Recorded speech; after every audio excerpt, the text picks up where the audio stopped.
¿Qué tal, amigos? Hoy nos corresponde un tema sensible. ¿Cuántas veces hemos puesto excusas? Sabemos lo que es correcto, hemos recibido la invitación de hacer lo correcto, pero o no tengo tiempo, o no sé qué decir, o ya tengo otro compromiso. Cuando Dios nos invita a abrazar la misión, seguramente también florecen excusas en nuestra mente, muy fácilmente. Pero no nos sintamos mal de inmediato. Entendamos que todavía tenemos la oportunidad de recapacitar, de volver a encontrar nuestro camino, de volver a encantarnos con la misión. Vamos a estudiar justamente en este capítulo de que tal vez no estamos solos en eso que es tan propio del ser humano, que es buscar una excusa. Vamos a estudiar la vida de un profeta, ni más ni menos, que también tuvo que reaprender a encantarse con la misión de Dios. Estudie junto a nosotros aquí en Lecciones de la Biblia.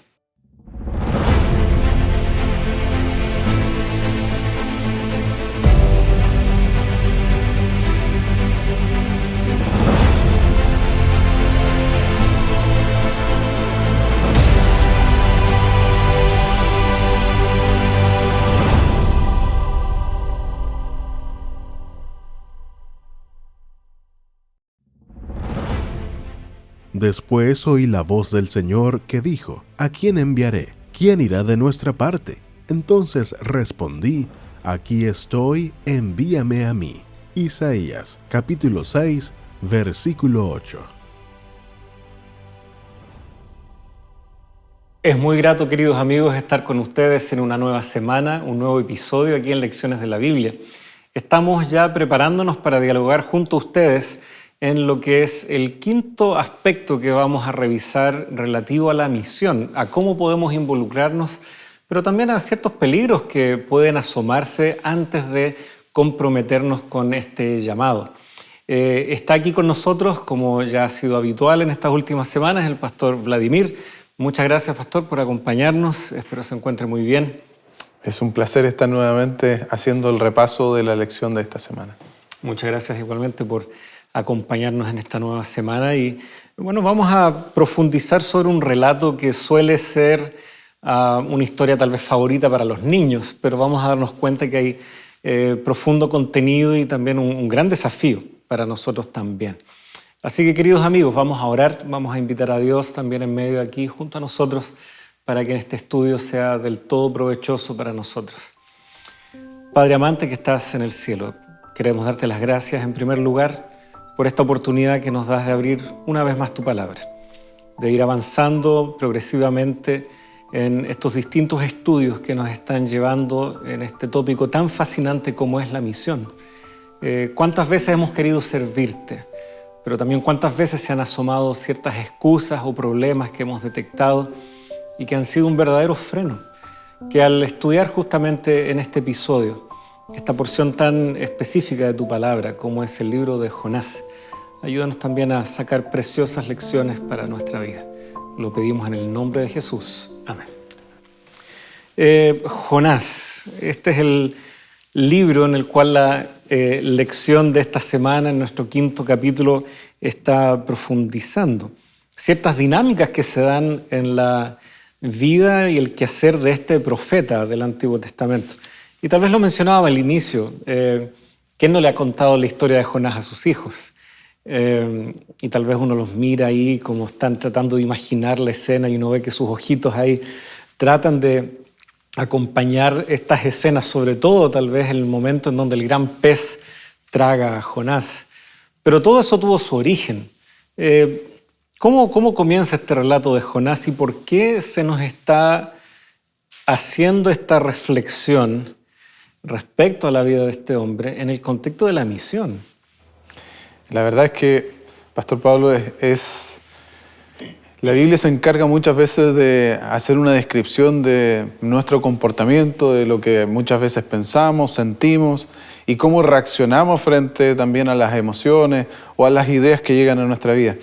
Y la vida de Jonás presenta una claridad de cómo se comportan las personas o cómo podemos comportarnos nosotros. Nos muestra a una persona con sus temores, nos presenta a un personaje bíblico que tenía sus luchas, sus concepciones e ideas erradas también de muchas cosas de la vida y del entorno del pueblo de Dios. Entonces, es como un cuadro panorámico de las cosas que pueden sucedernos a nosotros. ¿Qué podemos decir de Jonás? Me parece que es interesante hacer primero una descripción de quién era él. Un hombre llamado con una tarea muy específica, que era entregar mensajes al pueblo de Dios, y que Dios lo utilizó dentro de eso también para entregar un mensaje muy específico de salvación a un grupo de personas.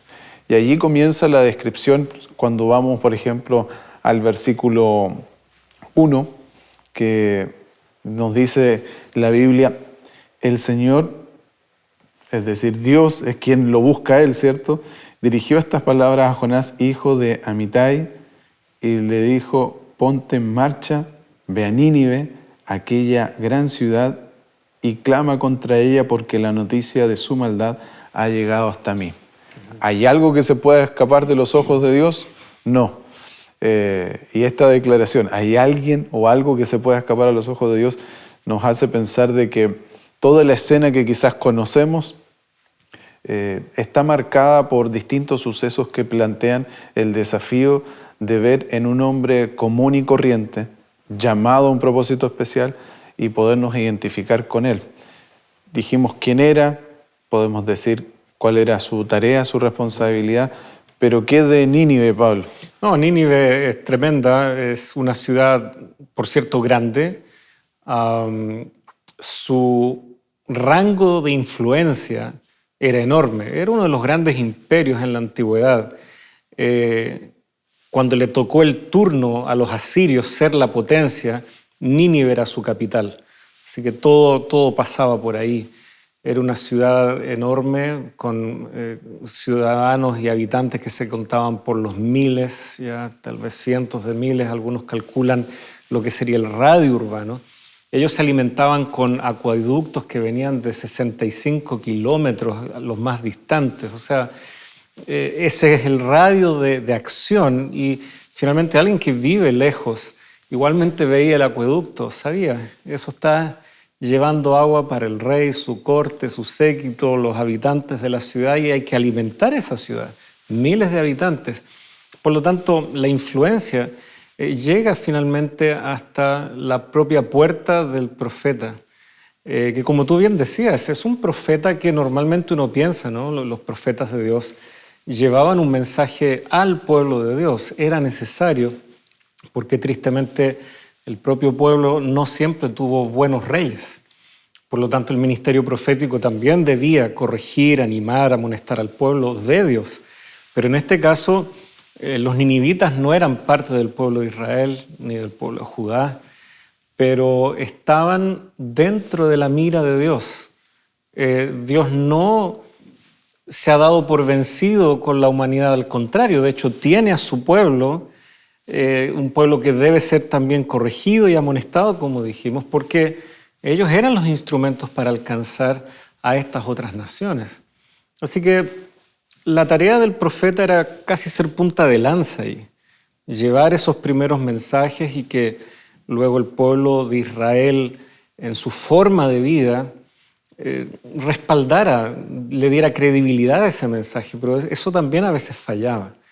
Sin embargo, eso no iba a ser impedimento para que Dios igual llevara un mensaje.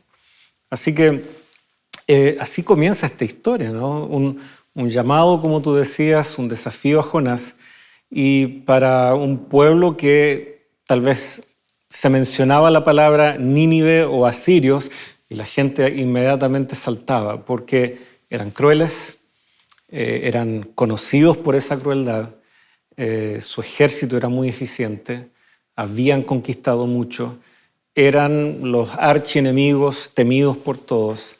¿Qué motivación tendría Jonás de ir a llevarles un mensaje de advertencia? Y tal vez ahí empezamos a entender por qué él prefiere huir. Tal vez aquí se ha enfatizado un poco el miedo que él podría haber tenido hacia los ninivitas, que por cierto no podemos descartarlo. Pero también, como tú mencionabas, Jonás seguramente tenía ciertas presuposiciones o prejuicios, y él podría haber pensado, el resto del relato, cuando ahondemos en él, tal vez nos va a dar un poco la razón en esto. Tal vez Jonás no quería que ellos fueran el objeto de la misericordia de Dios. Él consideraba que por su maldad ellos no merecían escuchar ese mensaje de advertencia. Hay también una dinámica de los tiempos, de los espacios, de la geografía, que el texto es muy rico en ese sentido, marca distancias y son muy notorias en el registro bíblico. Y creo que también hay una intencionalidad de Dios al entregar este mensaje al profeta con eso. No sé, distancias de 900 kilómetros, distancias de más de 3.000 kilómetros, que nos marcan también el tiempo, o sea, es decir, hay un llamado, una invitación, pero cuando rehusamos obedecer lo que Dios está pidiendo, lo que Dios está ordenando, a veces entra otra problemática que es el tema de la demora. Pero antes de quizás de irnos para ese lado, reforzar lo que tú mencionabas, o sea, cuando uno piensa en lo que uno vive día a día, cuando uno puede llegar a tener una diferencia de pensamientos, de ideales, ya suena y parece contraproducente pasar tiempo con alguien con quien uno no comparte quizás ideas, formas, estilos, alimentación en el diario vivir. Y con la descripción que tú acabas de hacer, era muy claro que Jonás no tenía ninguna buena intención con este pueblo. Y por eso leemos ahí, versículo 3, Jonás se levantó, pero para huir a Tarsis, lejos de la presencia del Señor. Y es curioso porque el texto podría haber dicho para huir lo más lejos de Nínive. No, él está huyendo de la presencia del Señor. Él sabe de que en realidad, como tú decías, ya sea que fueran 900 kilómetros o 3.000 kilómetros, como sería tal vez cruzar todo el Mediterráneo a Tarsis, etc., había algo que era mucho más imperioso que la distancia a la cual Dios lo mandaba. Y era el hecho de que Dios lo mandaba. Si Dios te manda, no importa tanto si es para golpear la puerta del vecino o tal vez cruzar mares e ir a otro país. Jonás entiende esto y por eso le está tratando ingenuamente de huir de la presencia del Señor.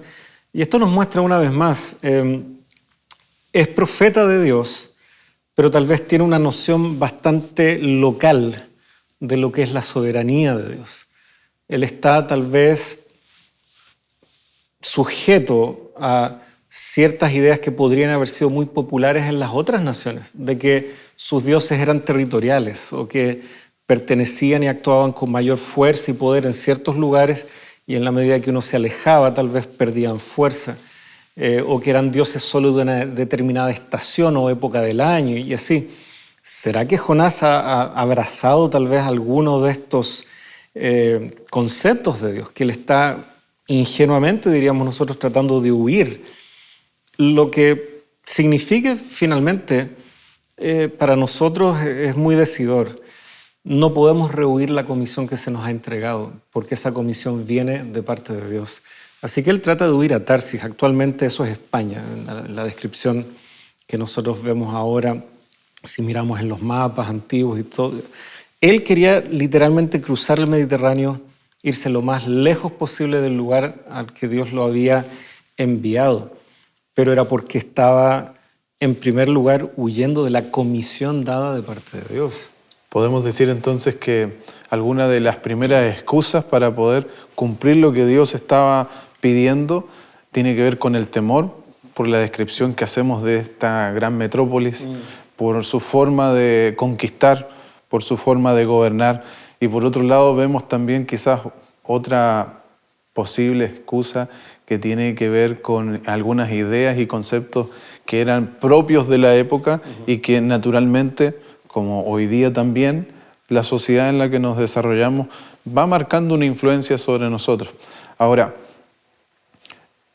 me parece que esta idea de huir de la presencia del Señor es un concepto que perdura hasta el día de hoy.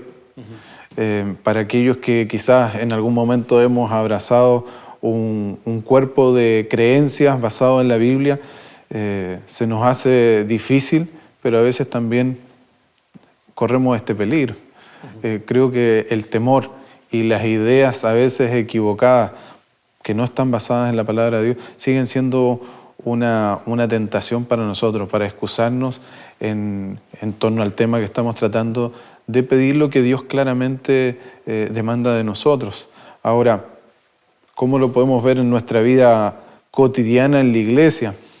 Cuando uno tiene un proyecto misionero elaborado por la iglesia local, los hermanos con mucho esfuerzo, muchas veces se sienten decepcionados, se desaniman porque el cuerpo de personas que se suma para ese proyecto a veces no cumple con las expectativas que se tienen.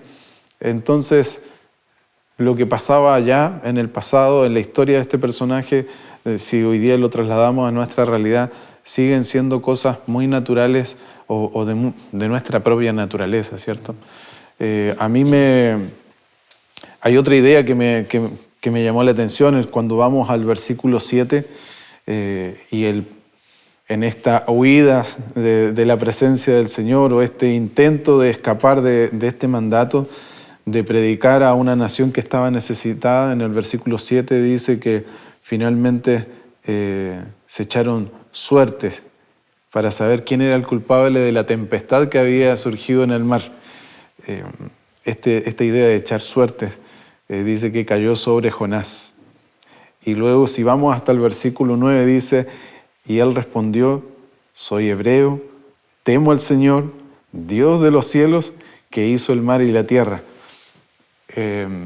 ¿Cómo se mezclan las ideas? O sea, él no tiene temor de decir quién era, y seguramente su vestimenta, su forma de llevar quizás su cabellera, su barba, como entendemos que era más típico de esa época también, seguramente la tripulación identificó que era alguien que estaba de viaje, que estaba de paso en ese lugar. Pero esta idea de echar suertes, de creer que la mala fortuna cayó sobre él, el relato nos muestra claramente que había una intención por detrás, y creo que Dios va construyendo también con nuestros desaciertos, con nuestras equivocaciones, oportunidades finalmente para no solo cumplir su propósito, sino también en nuestra vida. Sí, la verdad que echar suertes, vemos que incluso en el pueblo de Dios se practicaba esto. Dios trabajó muchas veces a través de este mecanismo que ahora nos parecería totalmente insólito. Pero vemos que Dios no está muy distante de ciertas realidades culturales. Pero se nota la diferencia igualmente. Se nota, por ejemplo, en esto que destacábamos, él queriendo huir de la presencia de Dios. Eso era probablemente algo muy cultural, pero Dios está presente incluso ahí en el barco, en la tormenta. No está solamente relegado a la tierra natal, a los pocos kilómetros a la redonda de la casa de Jonás, ¿no? Ahí se nos va demostrando de que ahí esas cosas culturales se van desmenuzando, no logran soportar digamos, la realidad de quién es Dios y su grandeza. No obstante, echar suertes, vemos que fue una práctica recurrente. Dios permite que con esto el foco y la atención quede puesta en Jonás. Y Jonás entonces tiene que abrir la voz, tiene que empezar a definir, bueno, ¿qué vamos a hacer aquí? Bien, vamos a hacer una pequeña pausa aquí porque ya hemos estado viendo algunos aspectos de este relato, y después de esta breve pausa, amigos, vamos a continuar explorando cómo esto también va tocando ciertos puntos sensibles en cómo nosotros respondemos o no a la misión que Dios también nos ha confiado. Ya volvemos.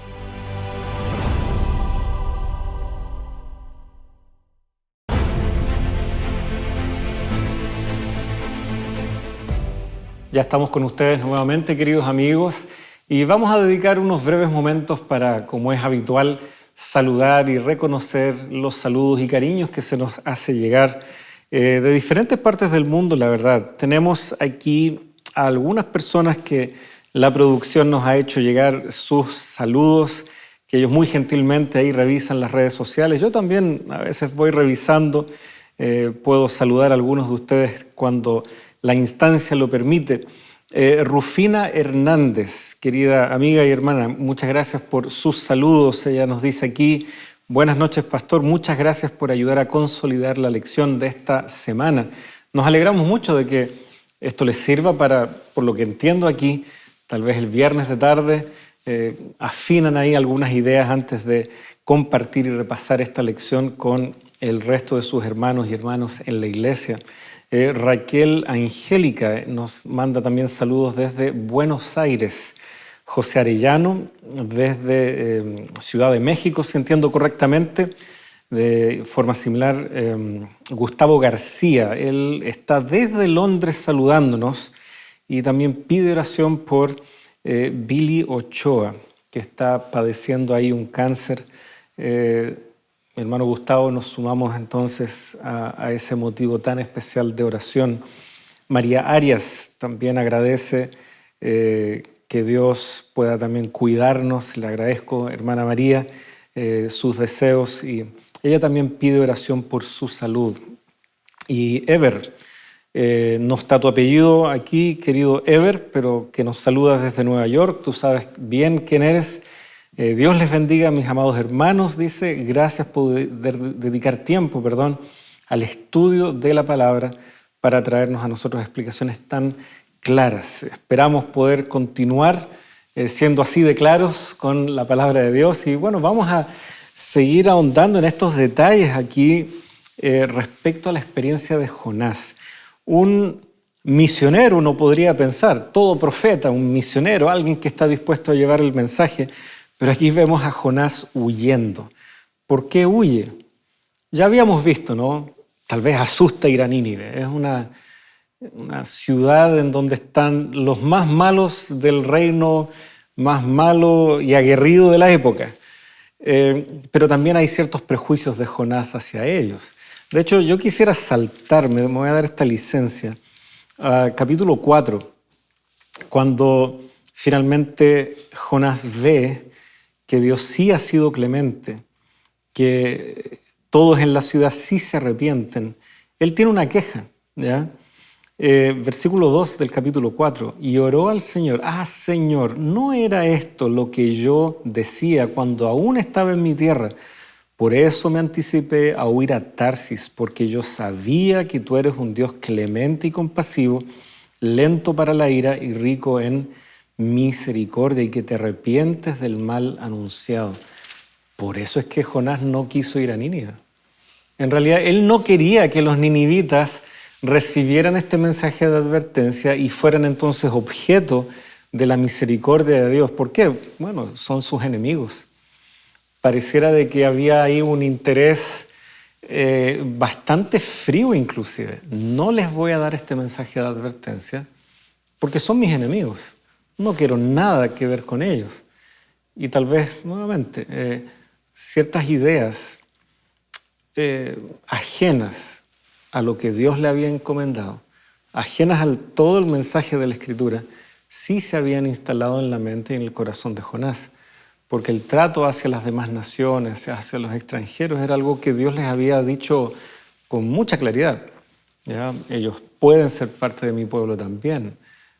Su tarea era alcanzar a las demás naciones, pero tal vez estaba pesando más en el corazón de Jonás una cierta discriminación que él estaba haciendo. ¿Será que estamos corriendo el riesgo de hacer lo mismo? ¿Me permites compartirte una historia verídica y que sucedió al inicio quizás de mi ministerio con una etnia de nuestro país o quizás un pueblo originario, como también se le menciona hoy día.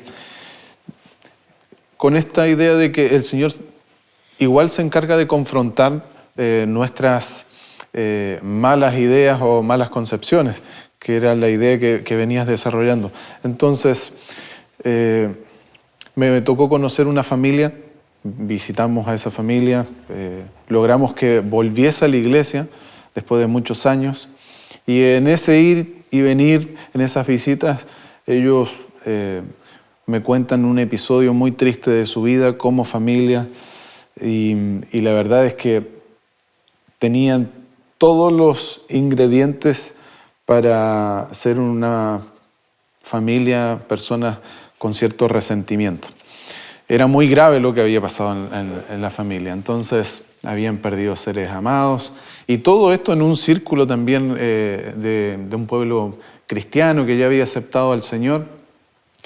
Entonces, después de un par de meses, resulta que estando en la iglesia un sábado en la mañana, llega parte de la familia o de la otra familia involucrada en lo que había pasado lamentablemente allí y el ambiente se colocó tenso. Y naturalmente el culto no fue del todo agradable. Esas cosas suelen pasar. Y recuerdo que en la semana planifiqué llegar nuevamente hasta donde estaban ellos y ellos con lágrimas en los ojos me dijeron que no podían mirar bien a aquellos que le habían hecho tanto mal. Cuando nos hacen mal es difícil. Yo traté de ser lo más centrado, equilibrado en lo que les mencioné. Los invité a que no dejaran de asistir.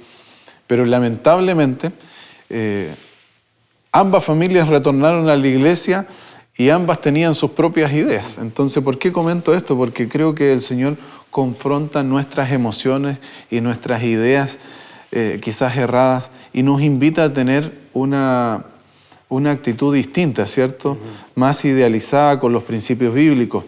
Y creo que Jonás fue confrontado con sus ideas, con sus emociones, con su disgusto y fue llevado a una situación extrema, quizás como las de esta familia, volverse a encontrar en lugares totalmente distintos. Creo que el personaje bíblico de esta semana nos señala allí cuando estaba en el vientre, ¿cierto?, de aquel pez, versículo 7, una actitud totalmente distinta frente a una circunstancia extrema. Y dice, cuando mi alma desfallecía en mí, me acordé del Señor. Capítulo 2, ¿no es cierto? Capítulo 2, versículo 7. Y mi oración llegó hasta ti, hasta tu santo templo. Y comienza allí el profeta a describir su condición, su necesidad y que finalmente el Señor lo rescate de la situación en la que estaba. Creo que esta actitud nos habla también de un reconocimiento que no es algo que para nosotros esté distante, que hay alguien superior a nuestras ideas y a nuestras emociones y que es Él el que nos puede entregar algo distinto cuando las circunstancias no son favorables. Entonces, me quiero tomar de este versículo para también mencionar que cambiar de actitud requiere de un cierto grado de humildad de parte de nosotros. Reconocemos que tenemos un Dios, pero también reconocemos que quizás lo que estoy haciendo está siendo un impedimento para que yo pueda seguir desarrollándome, pueda crecer en la fe y pueda compartir con otros lo que recibí. Así que el primer elemento quizás es reconocer a nuestro Dios, tener una actitud de humildad y podríamos seguir enumerando quizás acciones que el Señor pide de nosotros cuando somos confrontados. Si yo te confronto a ti, voy a generar una incomodidad. Entonces creo que el Señor a veces va a nuestro encuentro con situaciones que no son tan normales, que no son a veces agradables, producto de nuestras decisiones, producto de su voluntad de podernos encaminar nuevamente.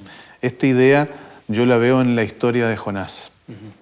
Y la verdad es que nuestra tarea, y creo que es una idea que podemos destacar en varias ocasiones de esta serie, es justamente la de generar una incomodidad en el corazón de la otra persona.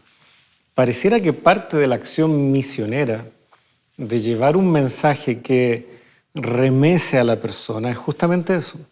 No puede la persona escuchar el mensaje del Evangelio y sentir que no le va ni le viene, sentir de que no genera ninguna diferencia en su vida. No, pareciera que el mensaje entregado en el momento oportuno, un mensaje de parte de Dios para salvación de la otra persona, debe generar una cierta incomodidad. Ahora, tú mismo ya aludes a la situación de Jonás en el vientre del pez. Esa es una situación incómoda para él. Sin embargo, fue la instancia en donde Jonás es salvado del agua, porque si no él se habría ahogado en medio de la tormenta. Así que la experiencia de ser salvado implicó una incomodidad para él. 3 días, 3 noches en el vientre del pez, pero es ahí donde él recapacita. Y él ahora recibe la misma misericordia que han de recibir los de Nínive. Por lo tanto, situaciones incómodas que yo pueda enfrentar, como tú decías, verme confrontado con Dios, verme confrontado tal vez con Dios, pero a través de alguien, ¿ya? Familia contra familia, como tú planteabas, los obligó a tal vez replantearse cómo están comprendiendo a Dios y su gracia. Así que Jonás en el vientre del pez vive una experiencia radical en donde puede recibir la misericordia de Dios.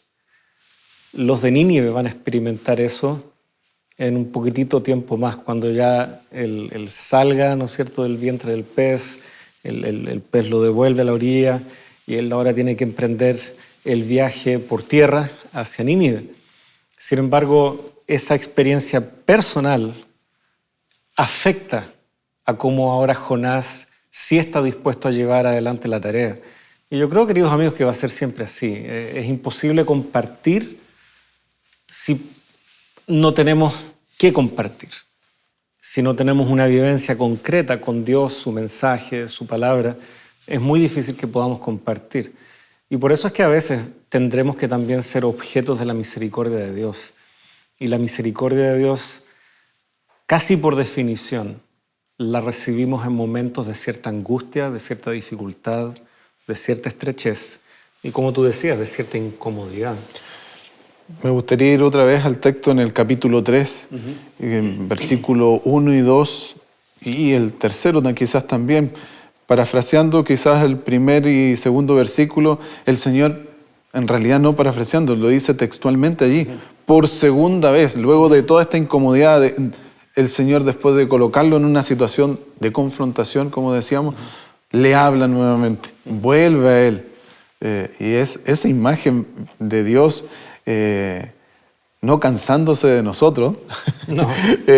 Sino que al contrario, yendo siempre a nuestro encuentro. Pero ahora, sobre todo, para aquellos los que el Señor llamó para que sean luz, para que compartan, lo hemos reflejado en la experiencia de Él. Y dice que el Señor nuevamente le da la instrucción de que vaya y entregue el mensaje. Y el versículo 3 dice, Jonás se levantó y fue a Nínive.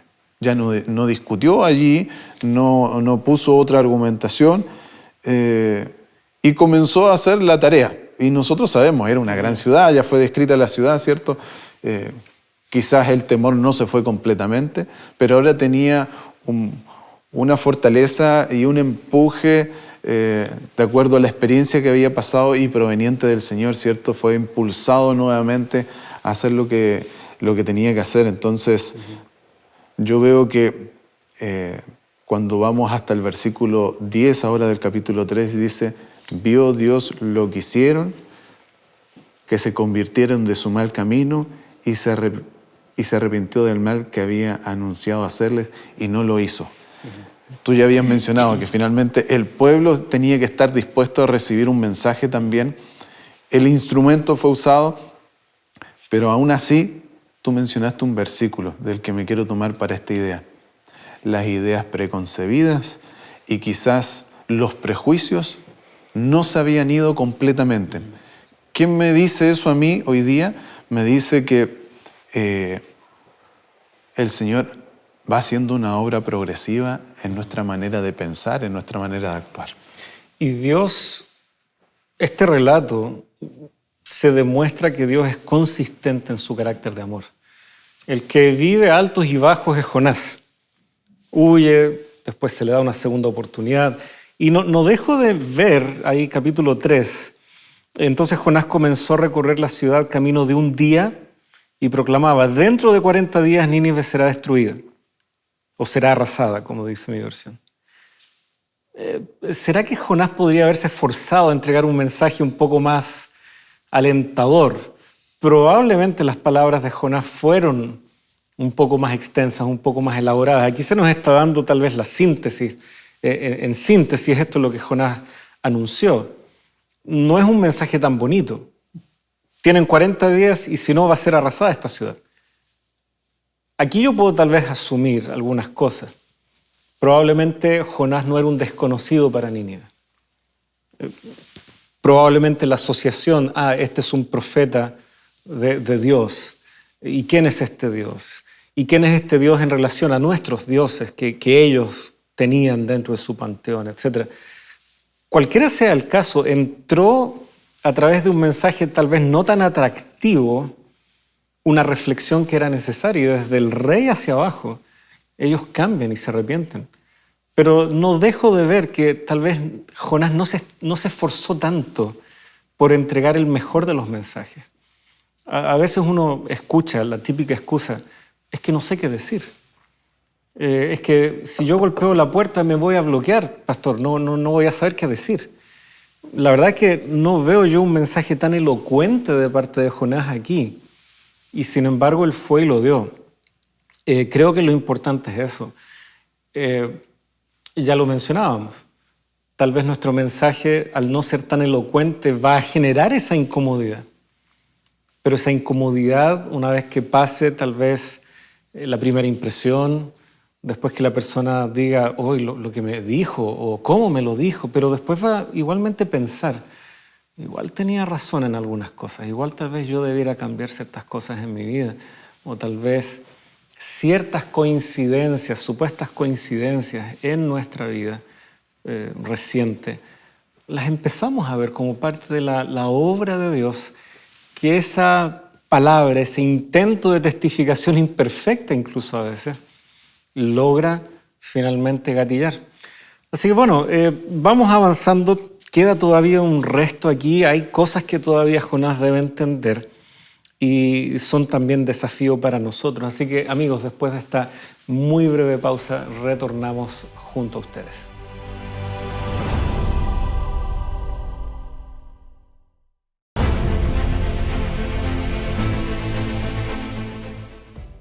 ¿Qué es la fe? ¿Cómo sé si tengo fe? La guía de estudio El sentido de la fe fue preparada para personas como tú que quieren comprender la razón de la fe cristiana. A través de este estudio descubrirás los motivos para creer en la existencia de Dios. Para solicitarla, solo debes escribirnos al número que está apareciendo en pantalla o también lo puedes hacer ingresando a nuestro sitio web. Estaremos esperando por ti.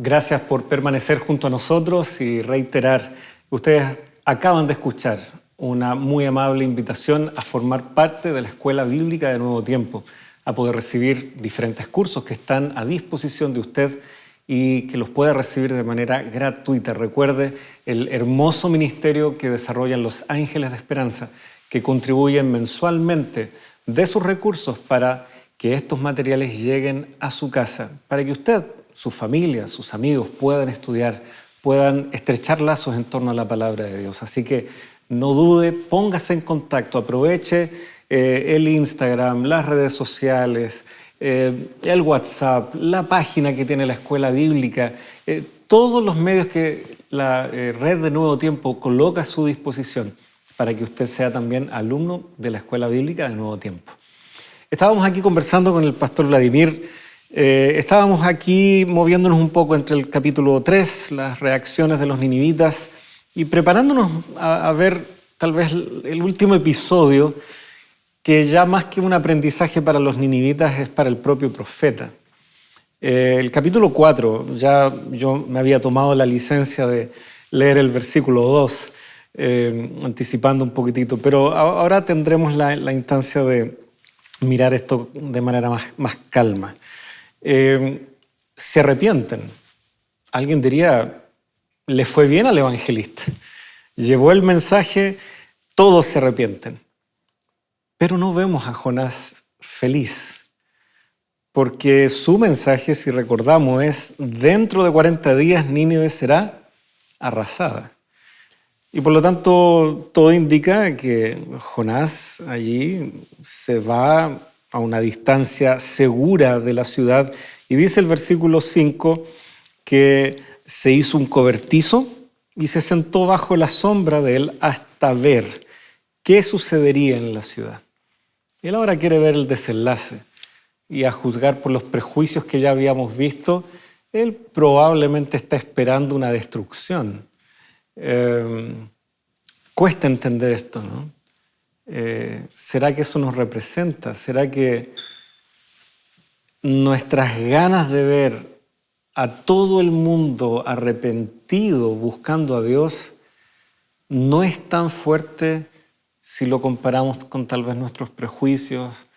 ¿Será que estamos más preocupados de que Jesús vuelva pronto a salvarme a mí porque yo considero que ya estoy listo y no tengo entonces tiempo para los demás? ¿Será que Jonás nos está reflejando de alguna manera?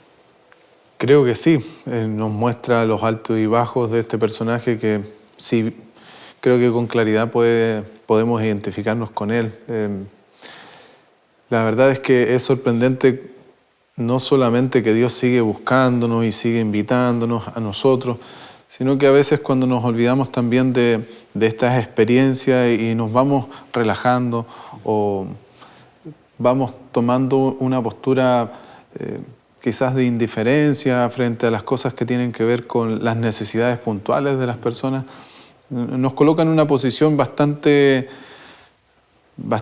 incómoda quizás a los ojos de Dios y lo que Dios espera de nosotros. A mí me llama la atención que aún que el mensaje, la invitación para ser un instrumento de Dios es de Dios.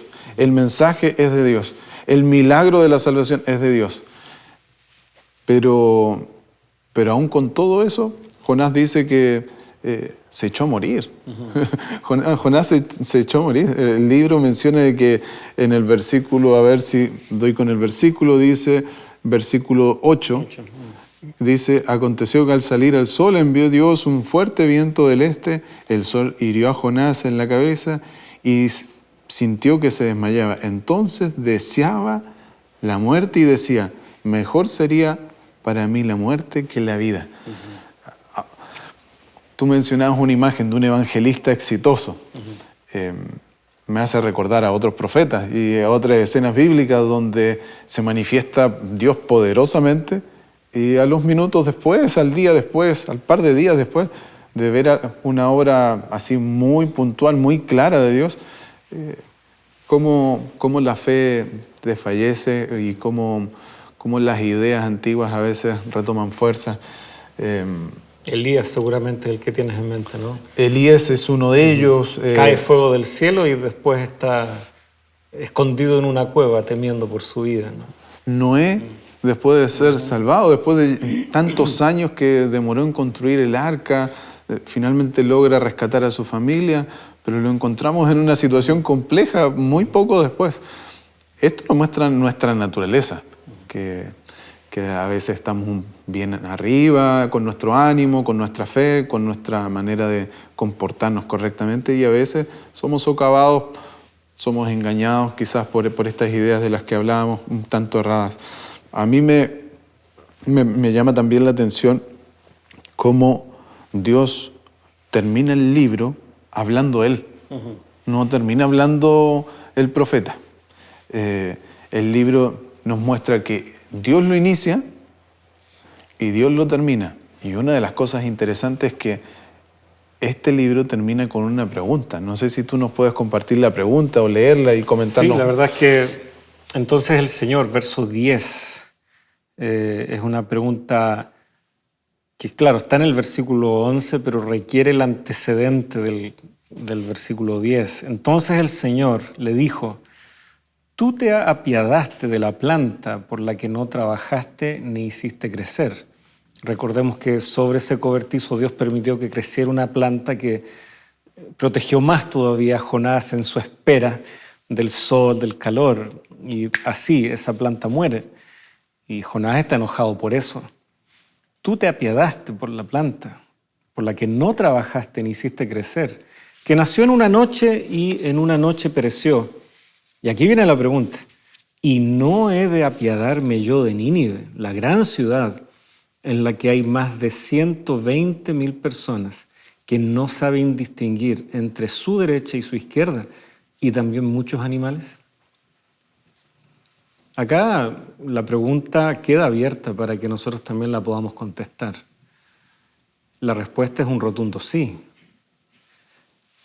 Jonás estaba triste porque murió una planta que le traía comodidad a él, pero estaba perfectamente en paz con la idea de que una ciudad completa fuera arrasada. A veces desearíamos que el Señor venga ahora, como ya mencionábamos. ¿Y por qué? Porque yo ya acepté el mensaje de la salvación. Estoy cansado de vivir en este mundo con dolor y dificultad. Estoy cansado de estar enfermo y cansado, así que quiero ya que esto termine. Y la gran pregunta que se instala en el corazón de muchos cristianos, ¿por qué Jesús se tarda en venir? Porque yo estoy apurado, porque nosotros estamos apurados. Sin embargo, la historia aquí, este relato de Jonás, nos muestra de que Dios tiene un profundo interés en quienes todavía no han sido alcanzados. Y no sé si se podría describir más gráfico que esto.